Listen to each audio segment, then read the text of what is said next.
नमस्कार। यहाँ पर आपको वो खबरें दिखाई जाएंगी जिससे गोदी मीडिया कभी नहीं दिखाता। ईरान ने किया ऐलान, अमेरिका इजराइल को देना होगा अपनी हर गलती का भुगतान। ईरान नहीं होने देगा इजराइल और अमेरिका को उनके मंसूबों में कामयाब। ईरान ने पूरी दुनिया को दिखा दिया कि चाहे कोई इसका साथ दे या ना दे, लेकिन वो कभी भी हार नहीं मानेगा, क्योंकि आया में यही कहा था कि मैं हूँ या ना हूँ, ईरान वालों की ऐसे ही हिफाजत करते रहना दुश्मन मुल्कों से, और वही ईरान कर रहा है। क्योंकि आया अली से जब ये कहा गया था कि वो बंकर में छुप जाए, तो उन्होंने कहा था पहले 90 मिलियन ईरानियन को किसी सुरक्षित जगह ले जाओ, अगर ऐसा हुआ तो मैं भी बंकर में चला जाऊंगा। आयतुल्लाह हक जारूद करते रहना, जग सरवार मासी के करते रहना होगा। अली खुद से पहले इनाम की जनता के बारे में सोचते थे, जबकि कोई और लीडर होता तो भाग जाता, लेकिन उन्होंने शहादत मंजूर करी। इजराइल के जहाज को ईरान ने उड़ाया, भरे समंदर में इजराइल के जहाज को दिया बड़ा झटका। ईरान की मिसाइल ने रात भर मचाई, इजराइल के जहाज को दिया बड़ा झटका, और अमेरिका में तबाही। एक बार फिर से आयतुल्लाह अली की शहादत का बदला लेने के लिए ईरान ने रात भर मिसाइल की बौछार। हिजबुल्लाह ने भी किया इजराइल पर जोरदार अटैक।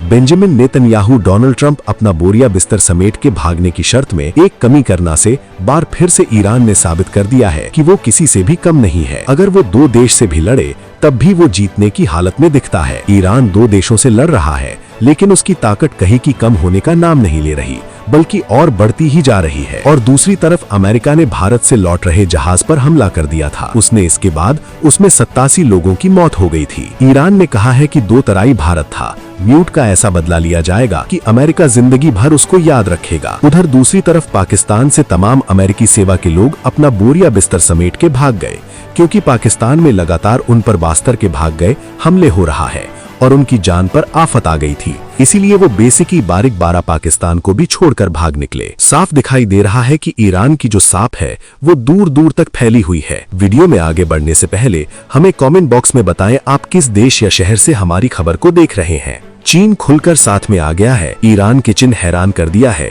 कि वो किसी भी हाल में ईरान का साथ नहीं छोड़ेगा। चीन ने ये भी कहा है कि ईरान के ऊपर जो हमला हुआ है वो मानव अधिकार का उल्लंघन है। दो लोगों ने बाहर के पारब के देश चिनके ने एक देश पर हमला किया, वो भी तब जब बातचीत चल रही थी, जब अमेरिका खुद बातचीत कर रहा था ईरान से। उसी दौरान अमेरिका ने धोखा देकर दगाबाजी कर हमला कर दिया। यही नहीं, आप ये भी लगाया है चीन ने कि ये हमारे देश की संस्कृति के खिलाफ है, पूरे दुनिया के खिलाफ है, क्योंकि कोई भी मसाला ऐसे नहीं सुलझाया जा सकता हमले कर। लेकिन अब जब चीन को ताकत पता चली है ईरान की, वो तो फिर जानता ही था कि ईरान के पास अच्छी खासी पावर है, तो उसने अमेरिका की हालत भी बता दी। चीन का कहना है कि डोनाल्ड ट्रंप की हालत बहुत खस्ता और खराब है। चीन के हमले को झेल नहीं पा रहा है, पूरे इजराइल के अंदर तबाही मचा दिया है। रात भर ईरानी मिसाइल हमले कर रही हैं और इसमें कई लोगों की जानें जा रही हैं। लेकिन जब भी होती है इसमें आम जनता का ही नुकसान होता है, क्योंकि जिस तरीके से हमले होते हैं जानें जा रही होती हैं और आम जनता इस चीज को बखूबी समझ रही है। उधर दूसरी तरफ ईरान अपने हमले रोकने को तैयार नहीं है। ईरान ने साफ कहा है कि अमेरिका और इजराइल जो तब चालबाजी कर रहे थे वो चालबाजी उनके ऊपर ही भारी पड़ गई है। उधर ईरान के विदेश मंत्री ने चेतावनी दी है कि गद्दार ने हमारे साथ धोखा किया, बातचीत के बहाने से हम पर हमला कर दिया, लेकिन उसने समझा था कि हम हार जाएंगे या फिर हम डर कर भाग जाएंगे। हमारे पास इतनी ताकत है कि अगर हम जंग कितनी लड़ लें, कभी भी हमारी जंग खत्म नहीं होने वाली। उधर दूसरी तरफ भारत से लौट रहे युद्धपोतों को हमला कर दिया अमेरिका ने। इसके बाद माना जा रहा है कि कहीं इसकी टिप भारत सरकार से ही तो नहीं ली गई है। अमेरिका को कि डोनाल्ड ट्रंप काफी अच्छा दोस्त है मोदी का, हालांकि मतलब दिखावे के लिए, क्योंकि भारत में सबसे ज्यादा टैक्स लगाया था और मोदी को बार बार चेतावनी भी देखे रहे थे, वाक्य के रूप से सामान मत खरीदो, जिसके बाद नरेंद्र मोदी ने सामान खरीदना छोड़ दिया था। लेकिन अब जब हमला हुआ है ईरान के युद्धपोतों पर, तो ईरान ने भी चेतावनी दी है कि अब अमेरिका और इजराइल की एक भी चीज को बख्शा नहीं जाएगा। जहां पर देखोगे, समंदर में देखोगे, वहीं पर उड़ा दिए जाओगे। आपको बता दें, यही नहीं, सिर्फ हार्मोन में चीन के लिए समंदर का रास्ता खुलेगा। सिर्फ ईरान भारत को बड़ा झटका दे दिया गया है। ऐसा तो होना ही था। जब नरेंद्र मोदी खुलकर एक तरीके से इजराइल का सपोर्ट करेंगे, उनके गले मिलेंगे, तो मोदी को तो झटका देश को लगेगा ही, क्योंकि हमारा साथ दे रहा है, इसलिए हम भी उसका साथ देंगे और उसके लिए तेल का रास्ता खुला रहेगा। लेकिन अगर किसी और देश में समंदर में आने की कोशिश की, हमारे रास्ते जाने की, तो जहाज को रोक लिया जाएगा और नहीं माने तो उड़ा दिया जाएगा। वहीं पर सीधी सी बात है, सीधी चेतावनी दी गई है। ईरान की ताकत लगातार बढ़ रही है। जबकि इजराइल की ताकत लगातार कम होती चली जा रही है। इजराइल को इस बात का घमंड था कि अमेरिका हमारे साथ है, लेकिन यहाँ तो उल्टा ही खेले जा रही है। तो आपने साथ साथ मार्च करना चाहा था, हो गया अमेरिका और इजराइल दोनों ही उनकी सांस फूल गई है, क्योंकि अकेले ईरान ने साबित कर दिया है कि वो कोई सी भी जंग लड़ने को तैयार है। और उसकी जंग में हमेशा एक जज्बा होता है, एक वजूद होता है, और वो अपने वजूद को मिटने नहीं देता। ईरान किसी भी हाल में रुकने वाला नहीं है। ईरान की ताकत लगातार बढ़ती चली जा रही है। ईरान का सिस्टम और ईरान का ड्रोन बनाने का तरीका ये बहुत ही यूनिक है। इन ड्रोन को बड़ी चालाकी से अंदर घुसा दिया जाता है और फिर वो हमला कर लौटकर आ जाते हैं। बड़ी आसानी से सिस्टम आ रहा है, ऐसे इजराइल की सेवा को चकमा दे रहा है ईरान के खतरनाक ड्रोन और बैलिस्टिक मिसाइल, क्योंकि साफ दिखाई दे रहा है कि ईरान के पास यही ताकत है टेक्नोलॉजी की, और वो अपनी टेक्नोलॉजी का इस्तेमाल कर रहा है। लेकिन एक चीज तो साफ हो चुका है कि फिलहाल जो नजर आते हैं, लोग भी ईरान को कमजोर समझ रहे थे। यार नहीं लग रहा था कि हम दो हैं, मजबूत देश हैं, हम हरा देंगे ईरान को दोनों मिलकर। लेकिन दोनों देशों पर ईरान भारी पड़ गया।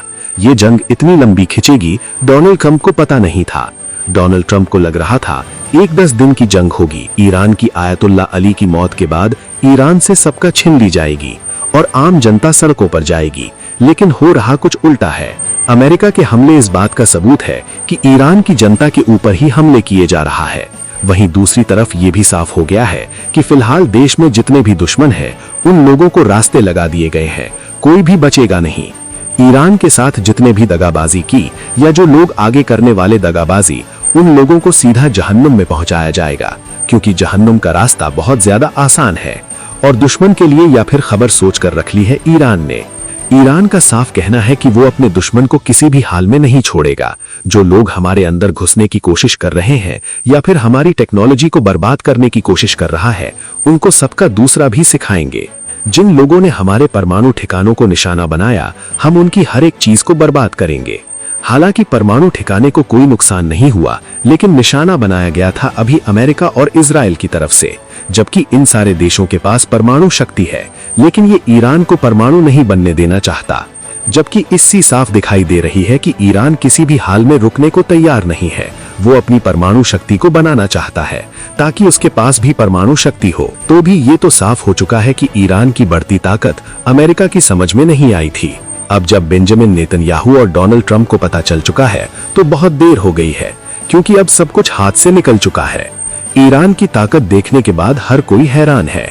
ईरान ने 2 दिन के अंदर न सिर्फ इजराइल को धुएं कर दिया, बल्कि अमेरिकी फौज को भी खदेड़ दिया। तमाम अमेरिका के जितने भी ठिकाने थे, उन सब ठिकानों को उड़ा डाला है। ईरान का साफ कहना है, और बाकी आपको दिन ईरान को साफ करते हैं, जो 1 साल वारता है, उन सब 2 दिन की बात भर दे। कहना है कि आयतुल्ला अली की मौत का बदला तब तक लेता रहेगा जब तक उसके दिल को सुकून नहीं मिलेगा, या फिर यूं कहें कि बेंजामिन नेतन्याहू का अंत नहीं हो जाता, क्योंकि बेंजामिन नेतन्याहू के सर पर कई लोगों का खून का इल्जाम है और उसने कई नेताओं को मरवाया है। यही कारण है जो आया अली के समर्थन में लोगों का हुक्म पड़ा है। न सिर्फ ईरान में बल्कि इंडिया में भी बड़े पैमाने पर आया अली की फैन फॉलोइंग है। सब देखना है कि पूरी दुनिया में आवाज उठाई और लोग अमेरिका और इजराइल को कातिल बता रहा है, क्योंकि इन दोनों ने धोखे से आया अली को मार दिया। मान लीजिए अगर किसी देश की किसी से दुश्मनी है, तो क्या हम उसके कर्ता धर्ता को मार देंगे? ये तो एक तरीके का अपराध हुआ और हिंसा हुई। तो आप समझिए इस हिंसा को बढ़ावा दिया जाता है अमेरिका में। इससे पहले आपने देखा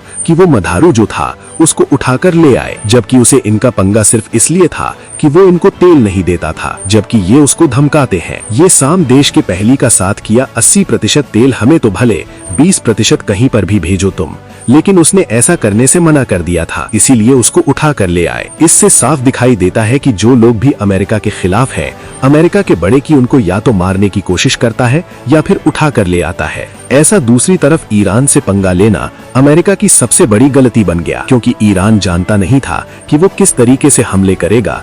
और अमेरिका को अब जब ये बात पता चली डोनाल्ड ट्रंप को कि ईरान ने अपने आप को साबित किया है, 2-7 दिन के अंदर ईरान ने ऐसी ऐसी जगह तबाही मचाई, ऐसे ऐसे धमाके किए हैं कि खुद बेंजामिन नेतन्याहू, डोनाल्ड ट्रंप सदमे में पड़ गए कि आखिरकार अब ये जंग से कैसे निपटा जाए। क्योंकि आयतुल्ला अली इस बात को बार बार दोहराते रहे कि मैं रहूं या ना रहूं, ईरान की जो आन बान शान है वो हमेशा रहना चाहिए। सबसे बड़ी बात, ये लोग परमाणु ठिकाने को लेकर ये सारे हमले कर रहे हैं, लेकिन सच्चाई ये है कि ईरान रुकने को तैयार नहीं है और उसके परमाणु ठिकाने आज भी उतने सुरक्षित थे जैसे कल थे।